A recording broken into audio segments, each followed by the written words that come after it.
today we are looking at SweepSouth, and it's amazing. I always spot the typos as soon as I start. Okay, so SweepSouth is totally focused on cleaning. It does not do anything else. It focuses probably 90+% on domestic cleaning with a small part on office cleaning. The office cleaning is on a manual quote basis and is not that interesting. So the majority is the homeowners, and I think from what I can read on the demographics, it's people without live-in maids. Why would you want to use SweepSouth if you have got a live-in maid? And possibly without the requirement for having a maid or a domestic helper in all day, every day. If I use maid and it's politically incorrect, I'm sorry, that's the term we use in Malaysia. So that's the customer segment for who's paying for the service. The other side of the platform are female cleaners, and typically they are fairly young, unemployed, often have 1 or 2 children, are single mums, and are the sole breadwinner of the family. However, they have to have a smartphone and data because everything on the platform is run past those. So SweepSouth, I don't think this is important. Their value proposition, it is commercial. They are a for-profit company. They do want to scale, but at the same time, they are driven by a huge amount of social responsibility. They think that low pay is wrong. They think that unemployment is wrong. They think that the status of a lot of single mothers in South Africa is wrong, and they want to change this. And this comes through pretty much everything that they do in their app. I mean, this is so strong. There is a moral mission here in what they are doing, and I think that influences everything that they do. So the value proposition for the homeowners is reliable and affordable home cleaning. Basically, you will get somebody who can do the job, and they will do it well. Otherwise, they will sort it out. Yeah. So if a cleaning goes wrong, boom, yeah, they will send somebody else out there. Yep. If there is any sort of issue, you call the customer helpline. They sort it out.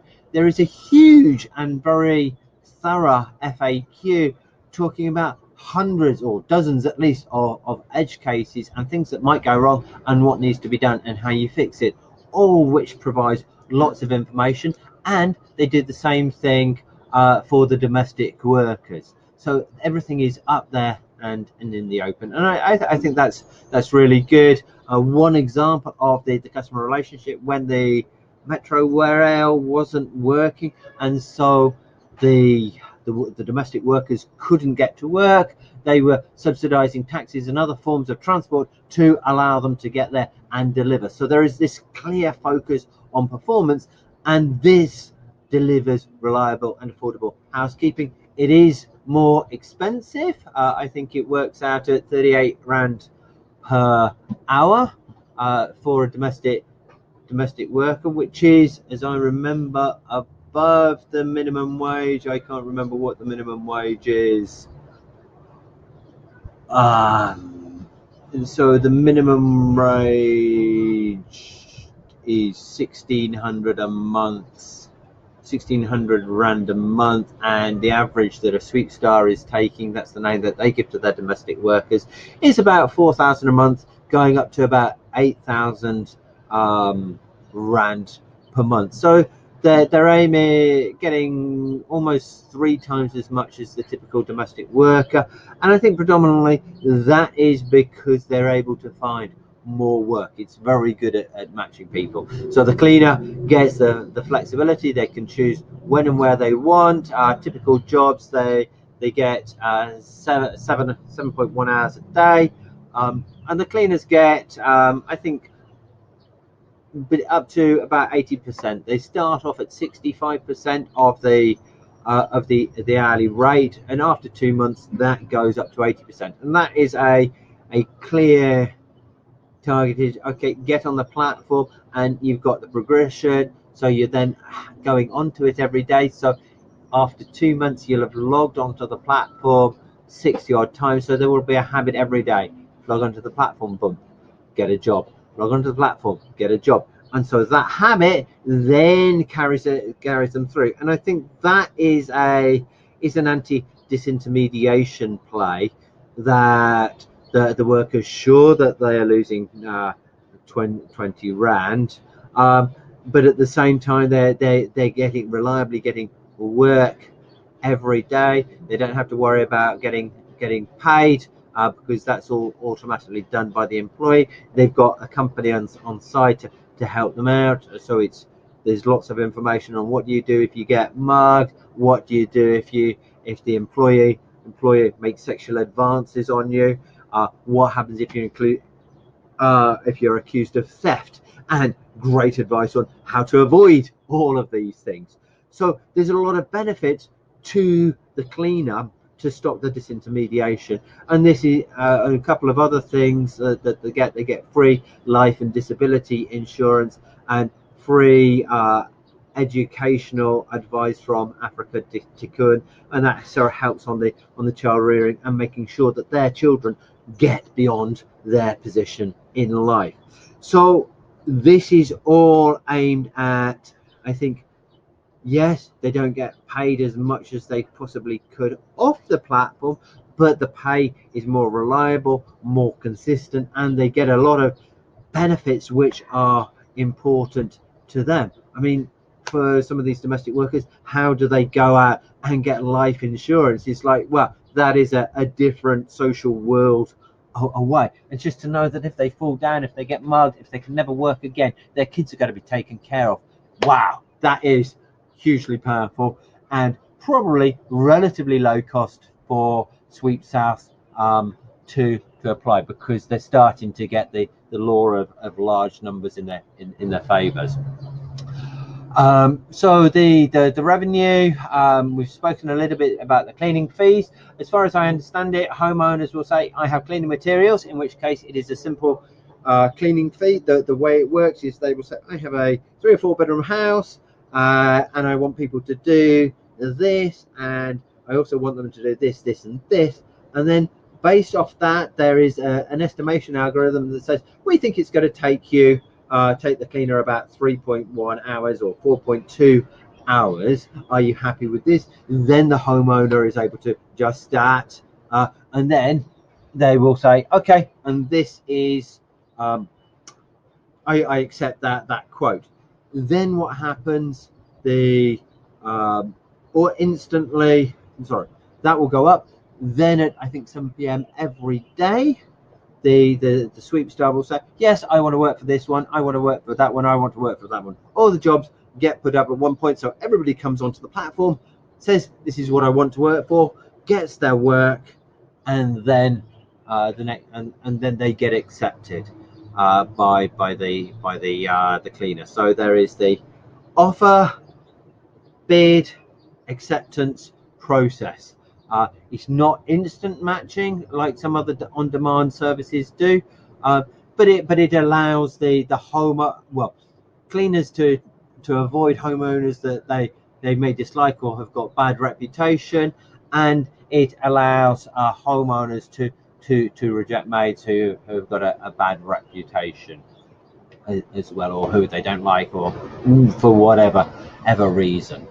So that I suspect is why they haven't matched it entirely. I think that they could probably go to automatic matching in time. The tech in the background seems capable of doing that. The main issues, I suspect, are they're more interested. The system works well enough now, and they're wanting to scale out to other cities. Cleaning products. Basically, if the customer wants cleaning products, the the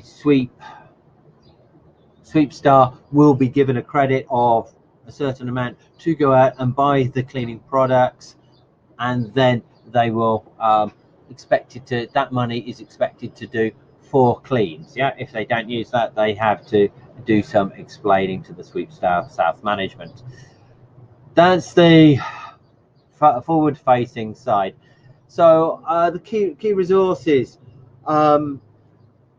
Basically, they've got a large pool of cleaners, and I think even more specifically, there is a large pool of cleaners close to the work that is being done.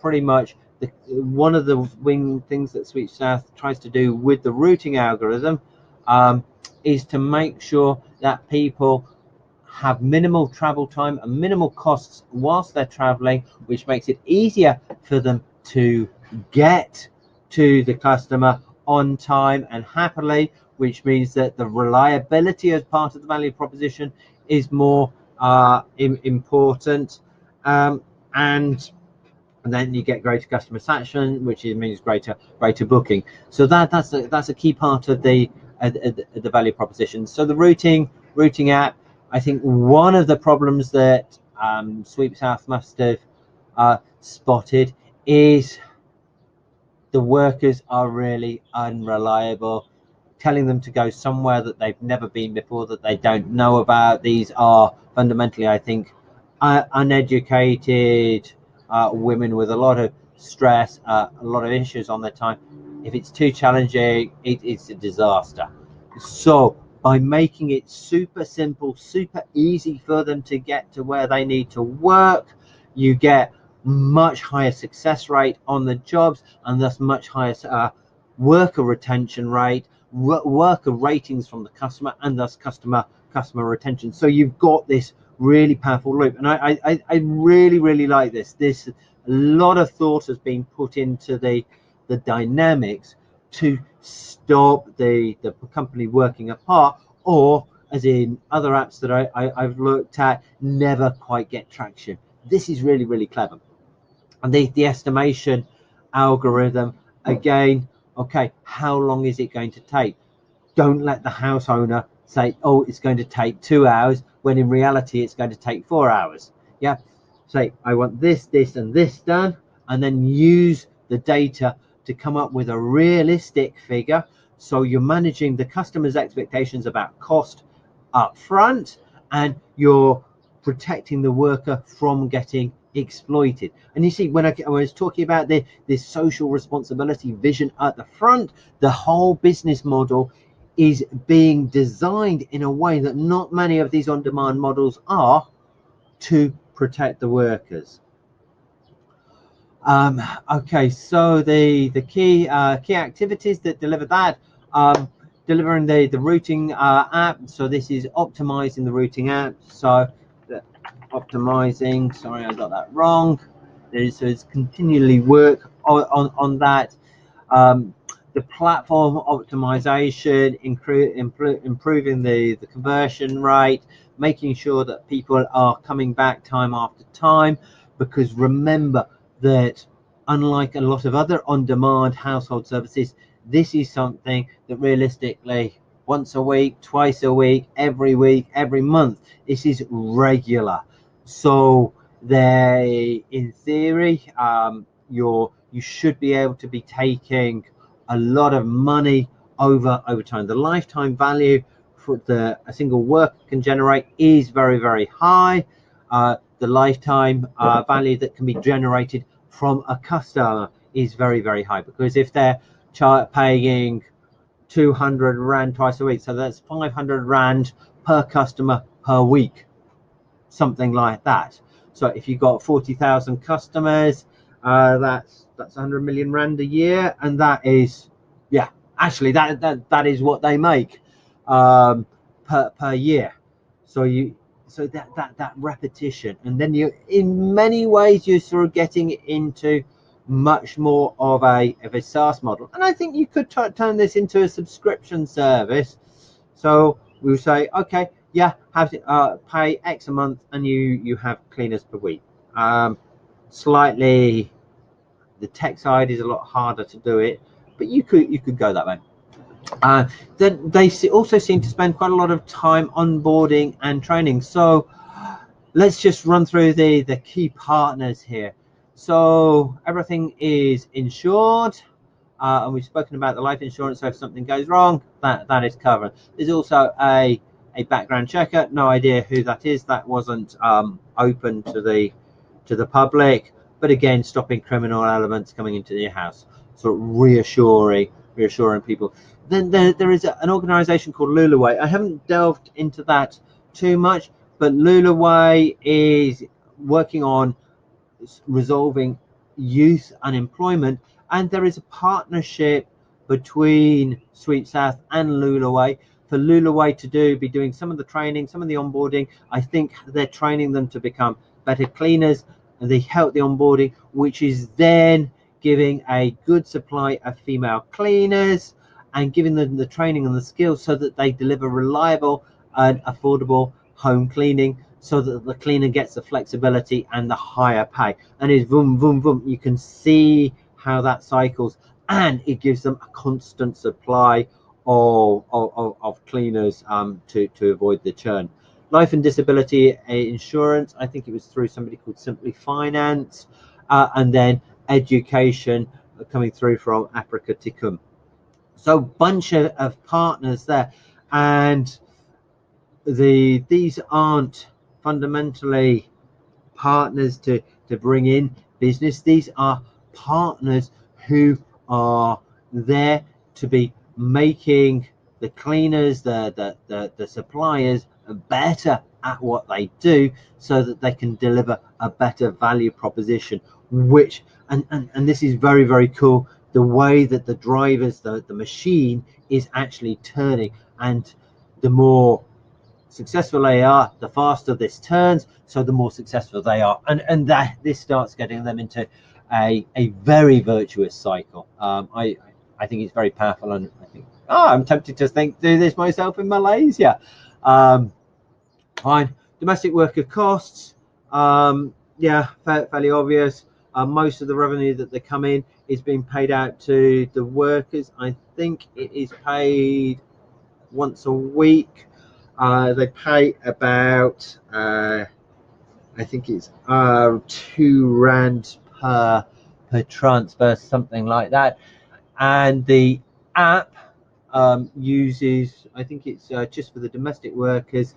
They have designed the app specifically so that the app only costs them about £10 a month in data.